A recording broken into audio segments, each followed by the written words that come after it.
Students, welcome to our YouTube channel physics phobia. मेरा नाम है मोहित गुप्ता। आज जो हम पढ़ेंगे वो डेटर्मिनेंट पढ़ेंगे। डेटर्मिनेंट्स की लास्ट क्लास भी मैंने ली थी। उस क्लास में मैंने डिस्कस किया था कि किस तरीके से हम डेटर्मिनेंट को फाइंड आउट करते हैं कोई भी स्क्वायर मैट्रिक्स अगर आपको गिवन हो, या 2x2 की हो या 3x3 की हो। एंड सिंगुलर मैट्रिक्स के बारे में बताया था मैंने कि सिंगुलर मैट्रिक्स क्या होती है जिसका डेटर्मिनेंट क्या होता है, 0 होता है। आज जो हम पढ़ेंगे वो हम डिस्कस करेंगे प्रॉपर्टीज जो होती है डेटर्मिनेंट की, वो क्या होती हैं और उन पे बेस्ड क्वेश्चंस करेंगे। तो उन क्वेश्चंस को करने से पहले हमें प्रॉपर्टीज के बारे में पता होना चाहिए, क्योंकि ये प्रॉपर्टीज जो होंगी ये अप्लाई होंगी उसमें। उनकी हेल्प से ही हम लोग क्या कर सकते हैं, उन क्वेश्चन को शॉर्ट मेथड से सॉल्व कर सकते हैं। तो इसीलिए हमें सबसे पहले क्या होना चाहिए, प्रॉपर्टीज डेटर्मिनेंट्स की पता होनी चाहिए। तो वन बाय वन हम लोग प्रॉपर्टीज को डिस्कस करेंगे। मैं एक एग्जांपल लेके आपको समझाऊंगा। तो चलिए चलते हैं प्रॉपर्टीज ऑफ डेटर्मिनेंट्स पे। तो फर्स्ट प्रॉपर्टी क्या है आपकी, फर्स्ट प्रॉपर्टी जो है वो है the value of determinant remains unchanged if its row and column are interchanged. अब क्या बोल रहा है पहली प्रॉपर्टी का, देखो एक्सप्लेनेशन समझो कि किस तरीके से होती है। सपोज मैंने कोई ए मैट्रिक्स मानी, उसका डेटर्मिनेंट जो है वो मैंने इस तरीके से लिख दिया 1 2 3 4 5 6 7 8 9। फर्स्ट प्रॉपर्टी कह रहा है value of determinant remains unchanged. Determinant जो रहेगा वो अनचेंज्ड रहेगा if its row and column are interchange. अगर हम रो और कॉलम को इंटरचेंज कर दें, रो और कॉलम को इंटरचेंज कर दिया, सपोज इस रो को मैंने इस कॉलम में चेंज कर दिया तो ये 1 2 3 हो गया।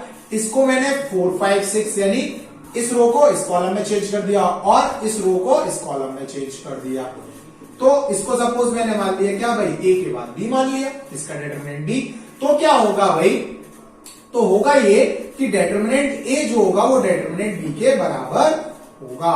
यानी ये बोल रहा है कि अगर रो और कॉलम, किसी भी रो और कॉलम को अगर हम इंटरचेंज कर दें तो डेटर्मिनेंट आपका क्या रहता है, सेम रहता है, यानी अनचेंज रहता है। इसीलिए हमने लिखा है कि डेटर्मिनेंट ऑफ ए जो होगा वो ए ट्रांसपोज के बराबर होगा। अगर हम इसका ट्रांसपोज भी कर दें तो अभी वो क्या रहेगा, अनचेंज रहेगा। सेकेंड प्रॉपर्टी क्या है भाई, सेकेंड प्रॉपर्टी है इफ एनी टू रो और कॉलम, कोई भी दो रो या कॉलम जो है डेटर्मिनेंट की इंटरचेंज कर दें, then the value of the determinant change by minus sign only. Suppose देखिए, सपोज मैंने कोई एक डेटर्मिनेंट ए माना, डेटर्मिनेंट ए के एलिमेंट सीधे रखे हैं, उसमें मैंने क्या करा भाई, ये R1 है, ये R2 है। सपोज इसको मैंने क्या कर दिया, चेंज कर दिया, कोई भी रो को कोई भी कॉलम को, मैं रो को लेके चल रहा हूं, आप कुछ भी कर सकते हो, ठीक है, इसीलिए लिखा है रो और कॉलम। इसको मैंने इंटरचेंज करा, इंटरचेंज करने के लिए हम लोग इस तरीके से साइन लगाते हैं, R1 इंटरचेंज विद R2, यानी दोनों साइड से चेंज कर सकते हैं। तो हमारा क्या हो जाएगा भाई, ये B मानेंगे जब इंटरचेंज कर रहे हैं तो 4 5 6 1 2 3 एंड 7 8 9। ये हमने क्या करा भाई, R1 रो जो R1 थी उसको R2 में इंटरचेंज कर दी और R2 R1 में इंटरचेंज कर दी।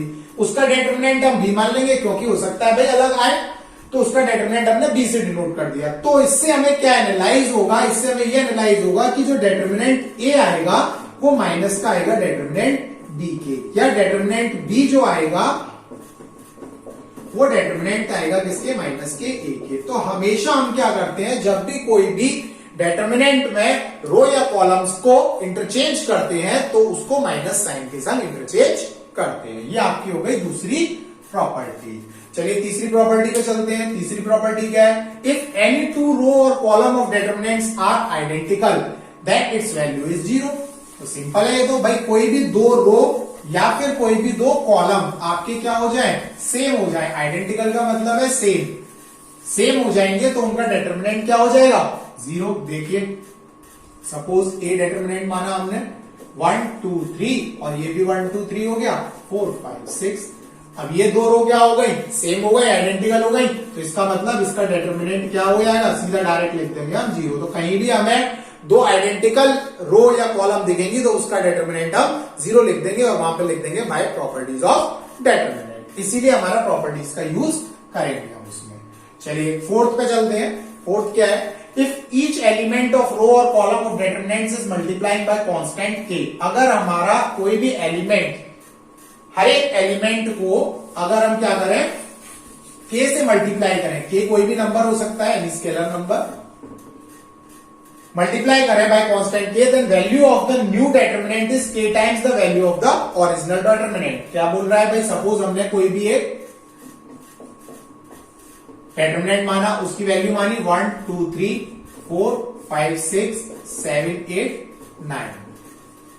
If each element of row or column of the determinant is multiplying by constant k, suppose मैंने इस एलिमेंट, इस रो को R2 को, R1 भी हो सकता है, R2 भी हो सकता है, R3 भी हो सकता है, इसको मैंने किससे कर दिया, k से मल्टीप्लाई कर दिया, k से मल्टीप्लाई कर दिया, k कोई भी नंबर हो सकता है, तो 1 2 3, तो ये कितना हो जाएगा भाई, 4k 5k एंड 6k, 7 8 और 9, ये हो जाएगा, k से मल्टीप्लाई कर दिया कांस्टेंट से। Then value of the new determinant, तो वैल्यू जो होगी न्यू डेटर्मिनेंट की, ये हो जाएगा आपका b, तो value of the new determinant जो होगी इस k times the value of the original determinant, तो इसकी जो वैल्यू होगी b की, वो k टाइम्स हो जाएगी किसके, वैल्यू ऑफ a की। कैसे होगी भाई, अगर सपोज इसमें से मैं k को क्या ले लूं, बाहर ले लूं, बाहर ले लिया तो क्या बचेगा, 1 2 3 4 5 6 7 8 9, और ये पार्ट जो है, ये पार्ट हमारा a है, तो हम क्या लिख सकते हैं, k a। इसीलिए हमारी चौथी प्रॉपर्टी क्या कहती है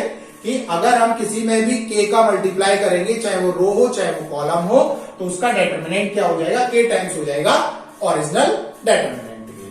ठीक है, चौथी प्रॉपर्टी भी आई होप क्लियर हो गई होगी।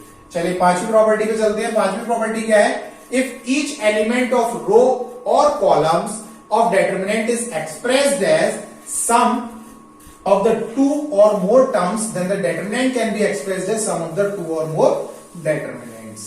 ये देखिए, ऐसे मोस्टली प्रॉपर्टीज आपको मैथमेटिक्स में उसी से रिलेटेड है, बस थोड़ी बहुत प्रॉपर्टी आपको क्या करनी पड़ेगी, इसमें ध्यान रखनी पड़ेगी। चलिए फिफ्थ प्रॉपर्टी आपकी क्या, if each element of row or column of the determinant is expressed as sum of two or more terms, then the determinant can be expressed as sum of two or more terms determinants। तो देखिए example लेके समझते हैं। Suppose कोई मैंने determinant a मान लिया, और उसमें मैंने मान लिया कि भाई x plus a, y plus b and z plus c, एक रो को मान लिया मैंने, x प्लस a है, ये y प्लस b है, ये z प्लस c है, इसको 1 2 3 4 5 6 मान लिया। क्या बोल रहा है भाई, if each element of row और column of the determinant is expressed as, हर एक एलिमेंट के, या तो वो रो का हो या फिर वो कॉलम का हो, उसको हम एक्सप्रेस कर सकते हैं सम ऑफ टू और मोर टर्म्स में। सम और टू और मोर टर्म्स का मतलब क्या है वो देखिए। अब मैं इसको कैसे लिख सकता हूं भाई, x 1 4 and y 2 5 z 3 6 plus a 1 4 b 2 5 and c 3 6। इस प्रॉपर्टी से हम क्या कर सकते हैं, इसको डिवाइड कर सकते हैं।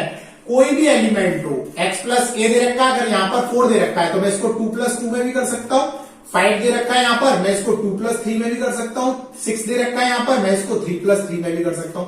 तो कोई भी एलिमेंट को हम क्या कर सकते हैं, एक्सप्रेस कर सकते हैं, किसमें, दो टर्म्स में। तो हमने क्या करा भाई, इसको, इस R1 को हमने एक्सप्रेस कर दिया कि भाई इसको हम x1 4 लिख सकते हैं, y2 5 लिख सकते हैं, z3 6 लिख सकते हैं, और इसको हम क्या लिख सकते हैं, प्लस के साइन के संग a1 4 b2 5 c3 6।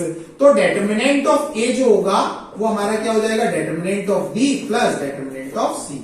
Determinant of b का मतलब हो गया भाई इसका डेटर्मिनेंट, और डेटर्मिनेंट ऑफ c का मतलब हो गया इसका डेटर्मिनेंट। तो वो यही बोल रहा था कि elements of row and column determinant is expressed as sum of two और more terms, then determinant can be expressed as sum of two or more determinant। तो sum of two or more determinant आ रहा है भाई, a को हमने इस तरीके से एक्सप्रेस कर सकते हैं। तो आपकी ये हो गई फिफ्थ प्रॉपर्टी। चलिए सिक्स प्रॉपर्टी पे आते हैं। सिक्स प्रॉपर्टी क्या है भाई, if each element of row and column of the determinant is multiplying by same constant. देखिए दो तीन प्रॉपर्टीज जो है वो आपको याद करने वाली है ना। तो सिक्स प्रॉपर्टी पर आओ। एक, हर एक एलिमेंट जो है रो और कॉलम का डेटर्मिनेंट का, उसको मल्टीप्लाइंग बाय कर दिया सेम कांस्टेंट से। सपोज देखिए डेटर्मिनेंट ए माना, डेटर्मिनेंट ए को मैंने क्या करा भाई, x y z 1 2 3 4 5 6 ये मान लिया। ठीक है, अब इसमें क्या बोल रहा है वो कि भाई इसको मैंने किसी कांस्टेंट k से मल्टीप्लाई कर दिया और उसको करस्पॉन्डिंग के संग ऐड कर दिया 1 plus 2k and 4 plus 5k y 2 5 z 3 6 क्या बोल रहा है each element of row and column of determinants is multiplying by same constant से मल्टीप्लाई कर दिया and then added to the corresponding elements और उसको ऐड कर दिया किसके संग करस्पॉन्डिंग एलिमेंट्स के संग करस्पॉन्डिंग एलिमेंट्स ये भी हो सकता है आपका ये भी हो सकता है तो हमने किसके संग कर दिया भाई y के संग कर दिया ऐड कर दिया तो क्या होगा then the value of the determinants remain same तो वैल्यू जो रहेगी डेटरमिनेंट की वो क्या रहेगी भाई सेम रहेगी यानी इसको मैं b मान लूं तो b से क्या हो जाएगा भाई a के बराबर हो जाएगी कैसे देखिए इसको मैं कैसे लिख सकता हूं इस फिफ्थ वाली प्रॉपर्टी से अलग अलग लिख सकते हैं सेपरेट कर सकते हैं सेपरेट करेंगे तो क्या हो जाएगा x 1 4 and y 2 5 z 3 6 plus का ky ky 2k and 5k और यहां पर आ जाएगा y 2 5 एंड z 3 6 ये क्लियर हो गया होगा इसको हमने फिफ्थ प्रॉपर्टी से सेपरेट कर दिया इस k को मैं क्या ले सकता हूं बाहर ले सकता हूं x 1 4 y 2 5 z 3 6 plus k को बाहर लिया तो क्या बचा भाई y और z 2 2 3 5 5 एंड 6 ये बचा क्लियर हो रहा होगा अब देखो ये जो कॉलम है और ये जो कॉलम है सेम आ रहे हैं तो मैंने आपको बताया था कौन सी प्रॉपर्टीज में कि भाई इफ एनी टू रो और column of the determinants are identical then its value is 0 तो ये वाला पार्ट क्या हो जाएगा ये तो हो जाएगा 0 सिर्फ ये बचेगा और ये क्या है ये इसीलिए हमारा क्या हो जाएगा डिटरमिनेंट ऑफ b जो होगा वो डिटरमिनेंट ऑफ a के बराबर हो जाएगा क्लियर हो गया होगा ठीक है चलिए 7th प्रॉपर्टी पर चलते हैं ठीक है एक्सरसाइज जितनी प्रॉपर्टीज आपको थोड़ा सा टिपिकल सी लग रही होंगी बट जितनी टिपिकल ये है उससे ही इजी आपकी क्या है एक्सरसाइज में हम इसको डायरेक्ट यूज करेंगे तो इतना ज्यादा कॉम्प्लिकेटेड नहीं होगा वो समझाने के लिए आपको मैंने ये एग्जांपल्स ले लेके मैं समझा रहा हूं नहीं तो आप अगर बुक में देखोगे तो आपको बुक में से तो समझ में भी नहीं आएगा कि क्या करा है मैं बहुत इजी एग्जांपल लेके आपको समझाने की कोशिश कर रहा हूं चलिए नेक्स्ट प्रॉपर्टी क्या है if each element of row और column of the determinant is 0 अगर कोई भी एलिमेंट्स अगर रो है सपोज 0 0 0 1 2 3 4 5 6 कोई भी रो ले लो कोई भी कॉलम ले लो अगर उसके एलिमेंट्स क्या है 0 है सारे एलिमेंट्स उसके 0 है तो डिटरमिनेंट उसका क्या हो जाएगा भाई 0 हो जाएगा ये प्रॉपर्टी मेन है ये प्रॉपर्टी मेन है ठीक है इसको सेपरेट करते हैं ये मेन है वैसे तो प्रॉपर्टी सारी मेन है बट मोस्टली हमको याद करने वाली जो है वो ये सारी है क्लियर चलिए नेक्स्ट आपकी आएगी प्रॉपर्टी 8 प्रॉपर्टी में क्या है if a is equal to aij a कोई मैट्रिक्स है अगर वो डायगोनल मैट्रिक्स है सपोज हमने क्या ले लिया भाई एक मैट्रिक्स ले लिया अभी हमने मैट्रिक्स लिया मैट्रिक्स में हम ये साइन लगाएंगे डायगोनल मैट्रिक्स है तो सिर्फ डायगोनल एलिमेंट्स होंगे सपोज 1 0 0 0 2 3 0 2 0 एंड 0 0 3 तो यही डायगोनल क्या हो गई मैट्रिक्स हो गई तो अगर आपको डायगोनल मैट्रिक्स गिवन है तो आप डायरेक्ट डिटरमिनेंट क्या कर दोगे जो भी डायगोनल है उनका मल्टीप्लीकेशन यानी 1 इंटू 2 इंटू 3 कितना हो जाएगा भाई 3 2 जा 6 तो वही लिखा है कि अगर आपके पास कोई डायगोनल मैट्रिक्स है तो उसके डायगोनल एलिमेंट्स जो होंगे वो मल्टीप्लाई हो जाएंगे ये 1 1 होता है A11 ये A22 ये A33 अगर हम आगे तक ले जाएंगे तो वो ANN बन जाएगा ये प्रॉपर्टी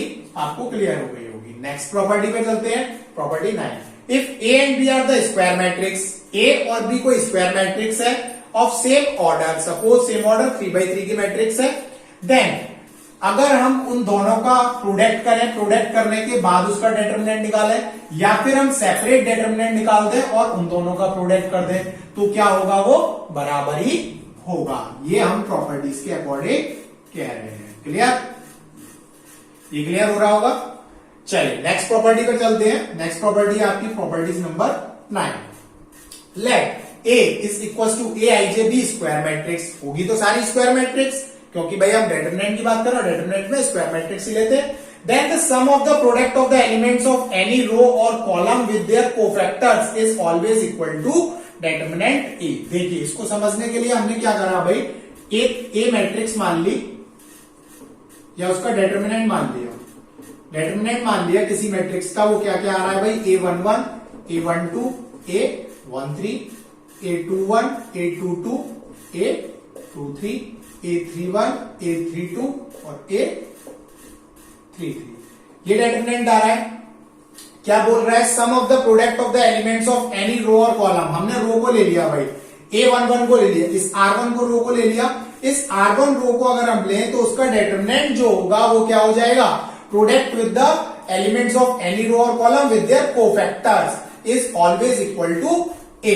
तो क्या होगा भाई, A11 जो होगा वो C11 के बराबर, A11 और C11 का product plus A12 into C12 plus A13 into C13, ये तो बोल रहा है sum of the product of the elements of any row, हमने रो ले ली भाई R1 और कॉलम विद देयर कोफैक्टर्स, इसका कोफैक्टर क्या होगा, C11 ही होगा, उन दोनों का प्रोडक्ट कर दिया, इसका कोफैक्टर 12 होगा और इसका कोफैक्टर 13 होगा, उन तीनों का सम, वो किसके बराबर होगा, डिटरमिनेंट ए के। चाहे हम इसको भी कर सकते हैं भाई, एक और अगर हमने R2 को कराए तो A21 into C21 plus A22 into C22 plus A23 into C23, ये भी कर सकते थे, ये भी क्या होगा, डिटरमिनेंट ए के बराबर होगा। चाहे आप कॉलम ले सकते थे, कॉलम भी आपके बराबर होगा, कॉलम लेके देख लो, कॉलम में क्या हो जाएगा भाई, A11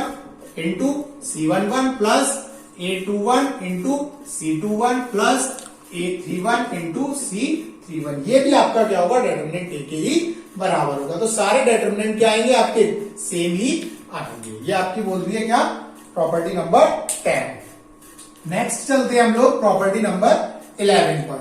लास्ट प्रॉपर्टी है आपकी, इस प्रॉपर्टी को और समझ लो, तो यहां पर आपकी प्रॉपर्टीज क्या हो जाएगी, खत्म हो जाएगी, उसके बाद हम लोग क्वेश्चन पर आएंगे डायरेक्ट। लास्ट प्रॉपर्टी 11th पर, 11th में क्या है, let A is equal to A I J B the square matrix of order N. हमने क्या माना कि ए मैट्रिक्स मान ली ए, जिसके एलिमेंट्स दे रखे हैं A11, A12, A13, A21, A22, A23, A31, A32 और A33, ये एलिमेंट्स दे रखे हैं। Then the sum of the product of the elements of any row or column with the cofactors of the corresponding elements of some other row or column is 0। क्या होगा भाई, 0। क्या बोल रहा है कि भाई अगर हमने इसको चूज कर लिया, एक R1 रो को चूज कर लिया, R1 रो के elements cofactors with the corresponding of any other row, any other row कौन सी हो सकती है, तो R2 हो सकती है या R3 हो सकती है, उनके कोफैक्टर्स, उसका कोफैक्टर्स क्या हो जाएगा भाई, सपोज R2 मान लिया तो C21 हो जाएगा plus A12 into C22 plus A13 into C23 is equal to 0। अगर हमने R2 को माना है तो करस्पॉन्डिंग रो जो मानी है वो क्या मानी है, R2। अगर R3 को माना है तो क्या हो जाएगा भाई, A11 into C31 plus A12 into C32 plus A13 into C33 is equal to 0। तो वो यही बोल रहा है कि sum of the product of the elements of any row, any row को हमने R1 माना, with the cofactors of the corresponding elements of some other row को या हम R2 मान सकते थे या R3 मान सकते थे, वो क्या होगा, 0। ये रो में भी अप्लाई होगी, ये कॉलम में भी अप्लाई होगी। हमने रो पे करी है, ऐसे हम कॉलम में भी कर सकते हैं, वो हम लोग अकॉर्डिंग टू क्वेश्चन देखेंगे। तो ये सारी आपकी प्रॉपर्टीज थी, इंपॉर्टेंट प्रॉपर्टीज थी, वो मैंने आपको सारी बता दी है। अब हम लोग सीधा चलेंगे डायरेक्ट क्वेश्चंस पर, जिसकी हेल्प से हम लोग ये क्वेश्चंस सॉल्व करेंगे प्रॉपर्टीज से। ठीक है, तो चलिए क्वेश्चंस पर चलते हैं। क्वेश्चंस में आपको जितनी प्रॉपर्टीज थोड़ी सी कॉम्प्लिकेटेड लग रही होंगी, बट उससे इजी आपको क्वेश्चंस लगेंगे, क्योंकि हम प्रॉपर्टीज को डायरेक्ट यूज करेंगे। बस प्रॉपर्टीज से ऐसा हो जाता है कभी कभार, क्योंकि आपका 1 नंबर के भी क्वेश्चंस आते हैं, तो वो छोटी छोटी प्रॉपर्टीज से एक एक नंबर के क्वेश्चन पूछ लेता है, इसीलिए यहाँ पे ब्रॉड में बताना जरूरी था। वो एक नंबर भी हमारे लिए बहुत इंपॉर्टेंट है। चलिए एक्सरसाइज 6.2 RS RD शर्मा।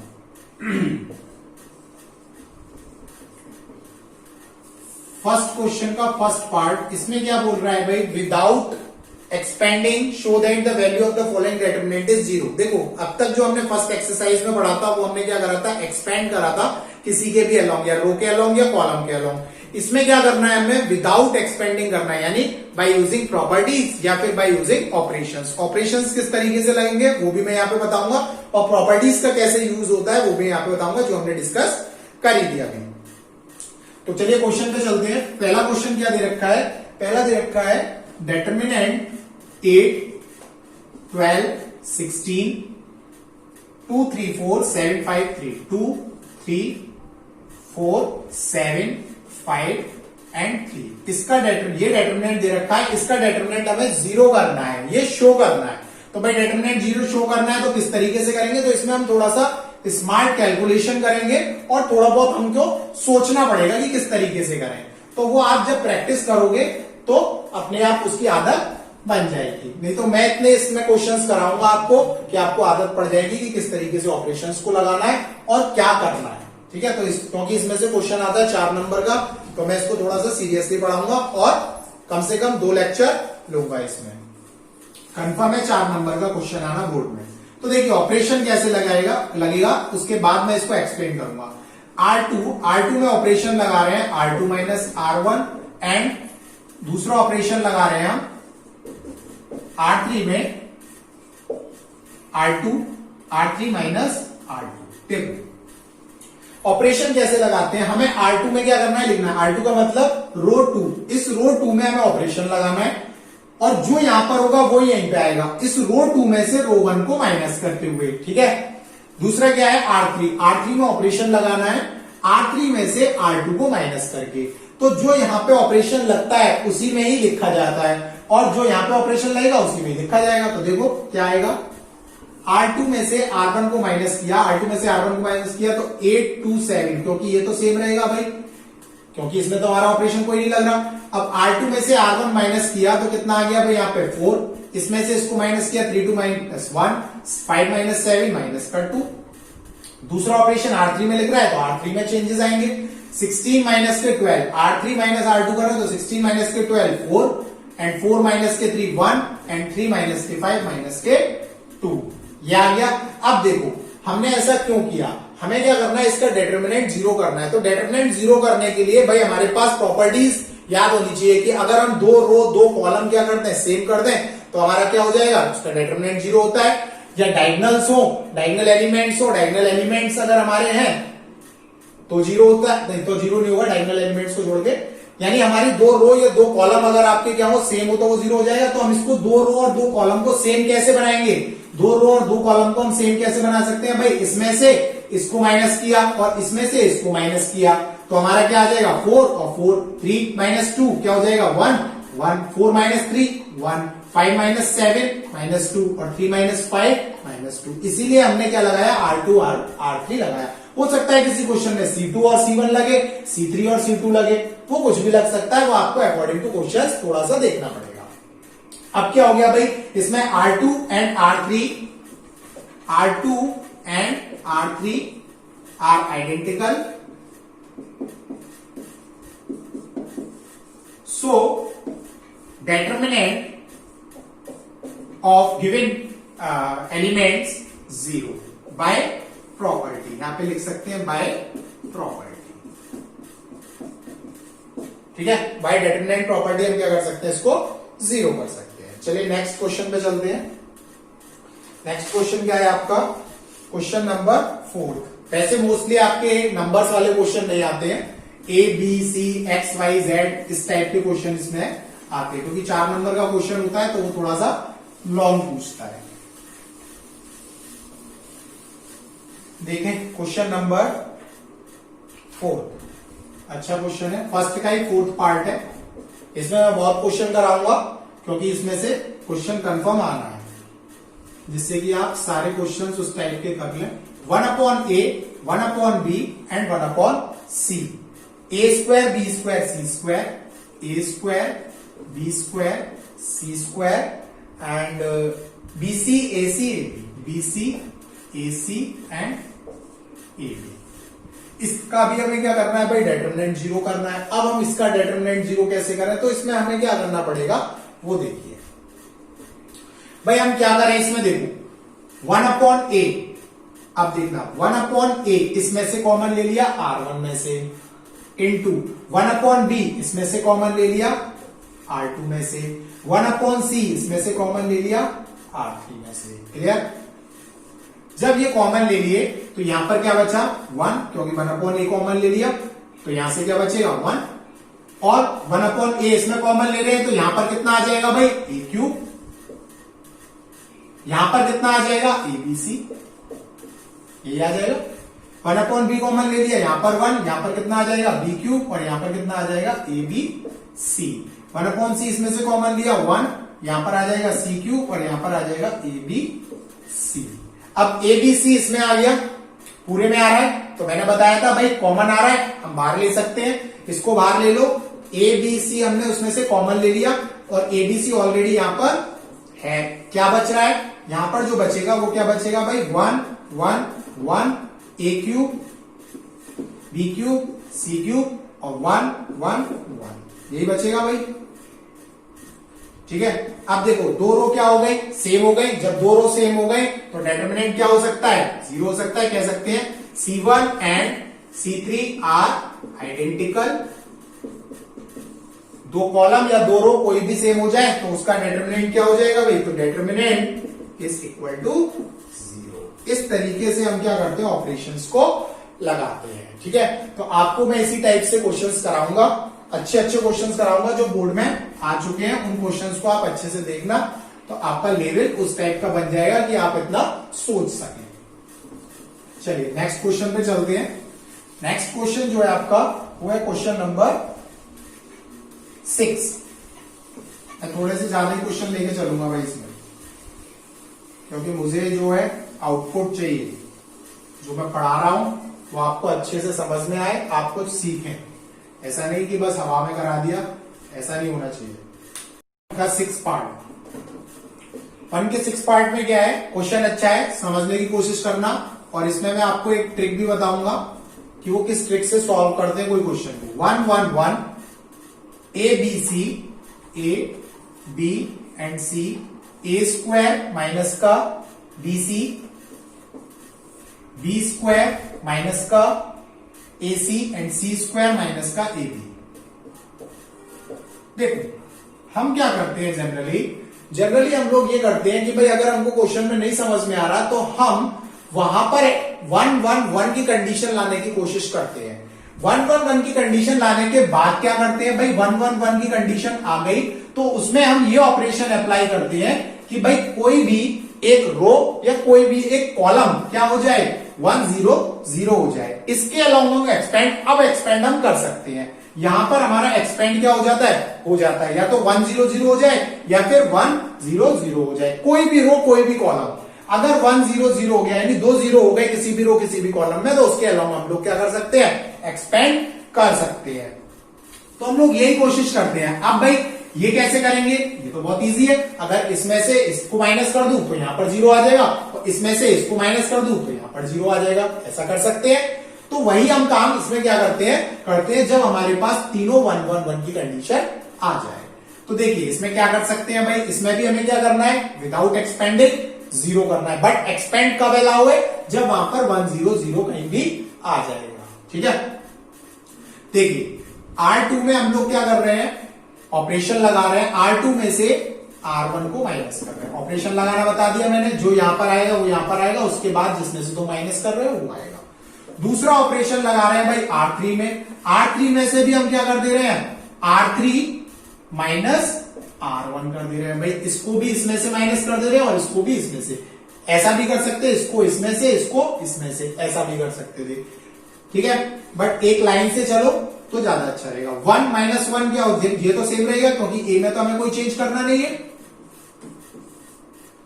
इसमें चेंज करना है तो इसमें चेंज करने के लिए 1 में से 1 गया 0 हो गया, b माइनस ए हो गया, और ये बी स्क्वायर माइनस ए सी, बी स्क्वायर माइनस ए सी, और माइनस का A square plus B C, ये हो जाएगा।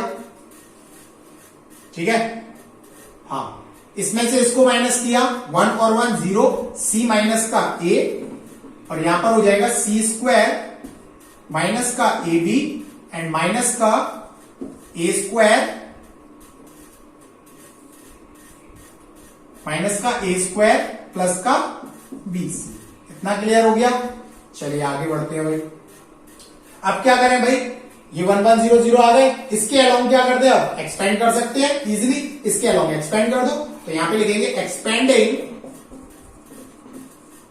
एक्सपेंडिंग अलोंग C1, C1 के अलोंग एक्सपेंड करेंगे तो देखो एक्सपेंड करना मैं बता चुका हूं, डिटरमिनेंट कैसे लेते हैं, 1 इसको ऐड किया, इसका मल्टीप्लीकेशन इसमें, यानी b माइनस ए का मल्टीप्लीकेशन किसमें आ जाएगा भाई, इसका मल्टीप्लीकेशन इसमें, तो इसका मल्टीप्लीकेशन करेंगे तो ये हो जाएगा सी स्क्वायर माइनस का ए बी माइनस का ए स्क्वायर प्लस का बी सी। ठीक, इसके बाद इसका मल्टीप्लीकेशन इसमें, माइनस के साइन के साथ c minus A B square minus का ए सी माइनस का ए स्क्वायर प्लस का बी सी। क्लियर। चलिए इसके बाद 0 को लेंगे तो 0 को लेंगे, 0 में आप किसी का भी मल्टीप्लाई करोगे 0 ही आएगा, और इसमें भी 0 लोगे, किसी का भी मल्टीप्लाई 0 में करोगे तो 0 ही आएगा। तो सिर्फ आपका क्या डिटरमिनेंट आएगा, ये डिटरमिनेंट आएगा। इसको सॉल्व करते हैं, इसको सॉल्व करेंगे, सारे कैंसिल आउट हो जाएंगे, कैंसिल आउट होने के बाद जो आएगा वो आपका क्या आएगा, 0 आएगा, यानी इसका डिटरमिनेंट क्या हो जाएगा, 0। करके देख लेना, इसका मल्टीप्लीकेशन इसमें और इसका मल्टीप्लीकेशन इसमें, डेल इज इक्वल टू 0। इसकी कैलकुलेशन आप कर लेना, कैलकुलेशन पे ये सारे कैंसिल आउट हो जाएंगे और डिटरमिनेंट क्या आ जाएगा, 0। इस तरीके से हम लोग क्वेश्चंस को यहाँ पे सॉल्व करेंगे। मैंने थोड़ी बहुत ट्रिक बताई आपको, कब 1 1 1 आ जाए तो उसमें क्या करना है आपको, और किसके अलोंग एक्सपेंड करना है, ये मैं बता चुका हूं। चलिए नेक्स्ट क्वेश्चन पे चलते हैं, थोड़ा अच्छा क्वेश्चन है, क्वेश्चन नंबर 5। बाकी सारे क्वेश्चन आप ट्राई करना, अगर कोई डाउट हो कमेंट करके पूछ लेना। 5th में क्या कह रहा है, इवेल्युएट करना है हमको, इवेल्युएट करना है A C B, determinant of A C B, B A C, B A C and C B A, C B A. इसकी वैल्यू क्या आएगी हमें ये बतानी है। चलिए करते हैं भाई, क्या करें भाई इसमें, अब देखो इसमें ऑपरेशंस को देखना किस तरीके से मैं लगाऊंगा। ए बी सी इसमें भी आ रहा है, ए बी सी इसमें भी आ रहा है, ए बी सी इसमें भी आ रहा है। अब जब तीनों में आ रहा है तो हम तीनों को क्या कर सकते हैं, ऐड कर सकते हैं, चाहे ऐसे कर लो चाहे ऐसे कर लो, दोनों साइड से ये क्या है, सिमेट्रिक है, इसीलिए हम लोग सिमेट्रिक लिखेंगे, दोनों साइड से इसका रिजल्ट क्या आ रहा है, सेम आ रहा है। या फिर आप R1 में अप्लाई कर लो, R1 में अप्लाई कर दें भाई क्या, R1 plus R2 plus R3, ये भी कर सकते हो। या फिर C1 में अप्लाई कर दो, C1 plus C2 plus C3। चलो हमने कोई भी अप्लाई कर दिया, वो दोनों में से सेम ही आएगा। R1 में अप्लाई किया है भाई, R1 में अप्लाई किया है तो R1 का पॉइंट लिखेंगे। R1 में क्या आ जाएगा, R1 plus R2 plus R3, इन तीनों को प्लस करें, A plus C plus B क्या आ जाएगा, A plus B plus C लिख सकते हैं। ऐसे इसमें B plus A plus C, इसको भी क्या लिख सकते हैं, A plus B plus C लिख सकते हैं। इसमें भी ऐड करेंगे तो A plus B plus C आ जाएगा, आएगा। क्लियर। और सारे एलिमेंट्स आपके क्या रहेंगे, सेम रहेंगे। इस तरीके से हम ऑपरेशंस को अप्लाई करते हैं। अब क्या करें भाई, 1 1 1 की कंडीशंस बनाने की कोशिश करते हैं। इसमें से हम लोग A plus B plus C common ले सकते हैं, कॉमन ले लो। A plus B plus C हमने क्या करा भाई, इसमें से कॉमन ले लिया, बचा क्या, 1 1 1 C A B and B C A, B C और A। 1 1 1 कंडीशन आ गई। अब क्या करें, एक साइड 2 0 को बनाते हैं, कैसे बनाएं भाई, इसमें से इसको माइनस कर दें और इसमें से इसको माइनस कर दें। ऑपरेशंस लगाए, ऑपरेशन क्या लगाएंगे, अब देखो अब तक तो हमने R1 और R2 में लगाया था, यहां पर C1 और C2 में लगाएंगे, क्योंकि इसमें से हमें इसको माइनस करना है। तो क्या लिखेंगे, C2 में हम अप्लाई कर रहे हैं भाई, C2 minus C1 and C3 में अप्लाई कर रहे हैं भाई C3 माइनस C1। आगे लगाना ऑपरेशन, अप्लाई कर दो। क्या हो जाएगा भाई 1, इसमें से इसको माइनस किया 1C भी तो सेम 1C और B, ये हो जाएगा 0, इसमें से इसको माइनस किया A माइनस C, इसमें से इसको माइनस किया C माइनस B, इसमें से इसको माइनस कर रहे हैं तो C 1 माइनस 1 0 एंड इसमें से इसको B माइनस C और A minus B minus C A minus B। आ गए दोनों 0 0। इसके अलावा एक्सपेंड कर सकते हैं तो लिख देंगे एक्सपेंडिंग अलोंग R। बता दिया मैंने कैसे रो में अप्लाई करते हैं कैसे कॉलम में, दोनों मैंने बता दिए। एक्सपेंडिंग अलोंग R1 करेंगे तो R1 के अलोंग एक्सपेंड करते हैं 1 लेंगे, इसका इसको ऐड करेंगे इसका मल्टीप्लीकेशन इसके संग, यानी इसका मल्टीप्लीकेशन जब हम इसके संग करेंगे तो क्या आ जाएगा भाई A माइनस C और A माइनस B, इसका मल्टीप्लीकेशन इसके संग with minus sign minus B minus C and C minus B। इसको क्या कर दो भाई और एक्सपेंड कर दो, और एक्सपेंड कर देंगे तो क्या आ जाएगा A स्क्वायर माइनस का AB माइनस का AC एंड प्लस का BC। इसको एक्सपेंड कर दो माइनस के संग BC एंड माइनस का B स्क्वायर तो ये हो जाएगा प्लस का B स्क्वायर माइनस का C स्क्वायर यानी प्लस का C स्क्वायर एंड प्लस का BC यानी माइनस का BC। क्लियर? अब देखो क्या क्या कैंसिल हो रहा है, कुछ कैंसिल हो रहा है। A plus B plus C हम यहाँ पे कॉमन लेके चल रहे थे, यहाँ पे लिखते चलना A plus B plus C और यहाँ पे भी लिख देना A plus B plus C।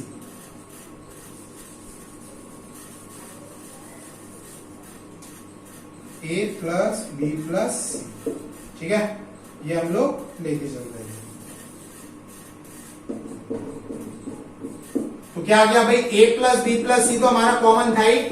दूसरा पार्ट क्या आ गया A स्क्वायर, यहां से प्लस का B स्क्वायर और यहां से प्लस का C स्क्वायर, यहां से क्या बच रहा है माइनस का AB माइनस का AC और देखो BC से प्लस का BC है और ये माइनस का BC कैंसिल आउट हो जाएगा और यहां से क्या बचेगा माइनस का BC। ये आपका क्या हो जाएगा answer.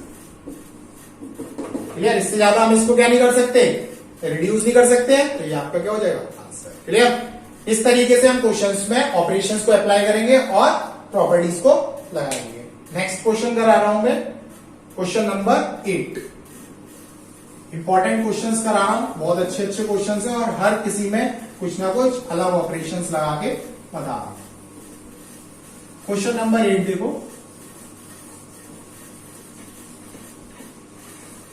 A plus B plus 2C। Important है, आया हुआ क्वेश्चन है, बहुत बार बोर्ड में पूछा गया है। देखो A plus B plus 2C, A plus B plus 2C, A plus B plus 2C, A B C C, B plus C plus 2A, B plus C plus 2A, A B and C plus A plus 2B। इसमें show करना है हमें, क्या show करना है, twice of A plus B plus C का whole cube. इसी type के क्वेश्चन आपको बोर्ड में पूछे जाते हैं कि भाई शो करना होता है आपको LHS RHS के बराबर। तो देखिए किस तरीके से इसमें हम करेंगे। अब इसमें हम क्या कर सकते हैं, देखो इसको और इसको ऐड करके देखें तो हमको कोई फायदा नहीं हो रहा। इसको और इसको ऐड करके देखें, देखो A plus B plus 2C है, A है B है, अगर मैं इन दोनों तीनों को ऐड करूं तो 2A plus 2B plus 2C बन जाएगा। उसको मैं क्या कर सकता हूं, बाहर ले सकता हूं, तीनों में 2A plus 2B plus 2C बनेगा, इसमें भी 2A plus 2B plus 2C। तो हम वही करेंगे। क्या लिखते हैं भाई, किसमें अप्लाई कर रहे हैं, C1 में अप्लाई कर रहे हैं, C1 plus C2 plus C3। लिख दो भाई C1 plus C2 plus C3 क्या हो जाएगा, A plus B plus C twice, ठीक है, एंड इसमें भी twice of A plus B plus C, इसमें भी क्या आ जाएगा twice of A plus B plus C। ये क्या रहेंगे, सेम रहेंगे A B and B plus C plus 2A, और ये क्या रहेगा A B and C plus A plus 2b, c plus a plus 2b। Clear? यहां तक हमने ये ऑपरेशन अप्लाई कर लिया। इसमें से 2a plus b plus c हम क्या ले सकते हैं भाई? कॉमन ले सकते हैं। कॉमन ले लो, 2a plus b plus c, ये हमने कॉमन लिया, क्या बचा? 1 1 1। वही कंडीशन आ गई 1 1 1 वाली। अब तो तुम्हें पता ही है क्या करना है। ये से प्रीवियस उसमें क्वेश्चन में बता चुका हूं कि 1 1 1 आ जाए तो क्या करना है। क्या करेंगे भाई? देखो ऑपरेशन लगाएंगे, ऑपरेशन से इसको 2 0 वाली फॉर्म बनाएंगे। तो ऑपरेशन क्या लग जाएगा भाई? देखो ऑपरेशन जो लग जाएगा वो हो जाएगा भाई R2 में हम क्या कर ले? ऑपरेशन लगा ले। R2 में ऑपरेशन लगाया R2 minus R1, and R3 में ऑपरेशन लगाया R3 माइनस R1। ऑपरेशन में लगाना बता चुका हूं किस तरीके से लगाएंगे, जिससे कि ये 2 0 बन जाए और उसके अलावा एक्सपेंड कर दें। ये तो सेम रहेगा। Twice of a plus b plus c को ऐसी रहने दो, एंड इसमें हम ऑपरेशंस लगा दें। 1 a और b ये सेम रहेंगे भाई।